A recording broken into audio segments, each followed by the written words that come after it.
Au sommaire de ce live, l'escalade militaire entre Israël et l'Iran, la flambée des prix du pétrole, conséquence directe du conflit, et la surprise Luca De Meo qui coupe le contact avec Renault. Bonjour à tous, ravi de vous retrouver sur TV Finance pour cette matinale 100% live. On va faire le point sur l'actualité financière et économique. Au sommaire, on passera en revue les infos du jour. Ensuite, ChronoCAC. Mathieu Serron, trader et fondateur de Galileo Trading, décortiquera le CAC 40. Enfin, Bernard Pratzesclo, trader pour compte propre, nous fera part de son expertise sur les market movers.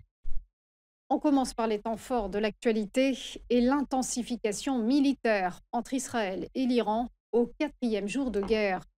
Ce lundi, plusieurs zones de l'État hébreu ont été touchées par les frappes orchestrées par le régime de Téhéran. Une salve de missiles sont parvenus à franchir le dôme de fer. La riposte de l'armée israélienne a, elle, visé des dizaines d'installations de missiles dans le nord-ouest de l'Iran. Téhéran, qui a confirmé hier soir la mort du chef du renseignement des gardiens de la Révolution, Mohammad Kazemi, annoncé plus tôt par Benyamin Netanyahou. Le Premier ministre israélien qui, ce week-end, a poursuivi son offensive contre la République islamique, entamée vendredi avec l'opération Rising Lion et le bombardement de sites liés au nucléaire. Ce dimanche, le régime des Mollahs a accusé l'État hébreu de vouloir faire capoter les négociations avec Washington concernant leur programme nucléaire. Et sur le front diplomatique, les prises de parole se multiplient.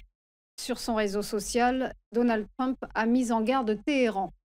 Si nous sommes attaqués de quelque manière que ce soit par l'Iran, toute la force et la puissance des armées américaines s'abattront sur vous à des niveaux jamais vus auparavant. En Europe, les ministres des Affaires étrangères de l'UE doivent se réunir demain pour évoquer le conflit. Et de son côté, Emmanuel Macron, en visite au Groenland, a appelé à la désescalade. Le chef de l'État a précisé qu'aucune opération défensive en faveur d'Israël n'a été mise en place par la France pour l'aider à repousser les attaques iraniennes. Et conséquence directe du conflit, l'envolée des prix du pétrole. Un marché qui flambe après avoir connu des cours en berne durant des mois. Le baril de Brent se négocie ce matin à 74,59 $ et s'est propulsé de près de 11% en hebdomadaire. Quant au cours du WTI, eh bien, il a bondi de plus de 12% sur la semaine et pointe à 73,42 $. Un impact qui fait craindre aux investisseurs des frappes israéliennes sur les infrastructures pétrolières iraniennes. Un scénario qui pourrait alors pousser Téhéran à la fermeture du détroit d'Ormuz, passage maritime stratégique du Moyen-Orient. L'Iran est pour rappel actuellement le 10e producteur mondial d'or noir. On termine avec le transfert de l'année dans le monde économique, celui de Luca De Meo. Le patron de Renault change de route et aurait choisi celle de Kering. Information du Figaro, non démentie par le groupe de luxe. Son départ surprise a en tout cas été officialisé hier soir à l'issue du conseil d'administration du constructeur automobile. Il lui restait encore 3 années de mandat.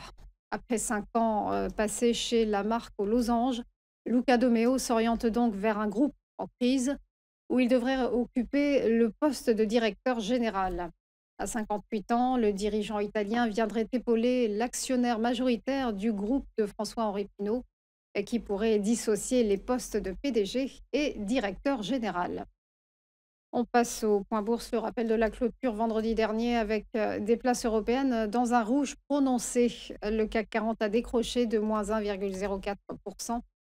La cote parisienne s'établit à 7 684 points et elle a rendu moins 1,4% en bilan hebdomadaire. Même ambiance à Francfort où le DAX allemand a flanché de moins 1,07% à 23 516 points. Et sur l'ensemble de la semaine, la cote allemande a dévissé de moins 3%. Des pertes plus modérées à Londres, où le FTSE a cédé moins 0,39%. Il se situe à 8 850 points et sur l'ensemble de la semaine, l'indice a quand même grappillé plus 0,24%. Direction Wall Street, où les indices étaient en berne également. Le Dow Jones s'est effondré de moins 1,79% à 42 197 points. Et en hebdo, il a perdu moins 1,32%. Le S&P 500, lui, a chuté de moins 1,13% à 5 976 points et il a fondu de moins 0,48% sur la semaine. Et quant au Nasdaq Composite, il a abandonné moins 1,3% à 19 406 points sur sa perf hebdomadaire. Il s'est tassé de moins 0,85%. Du côté des devises, l'euro s'affiche à 1,1551 face au billet vert et s'est étoffé de plus 1,38% sur la semaine. On termine par le Nikkei ce matin à Tokyo en forte hausse à la clôture. Une poussée de plus 1,28%, notamment grâce à un yen plus fort qui stimule les exportations. Voilà pour les dernières infos. On va marquer une pause et se retrouver juste après pour Chronocac. À tout de suite.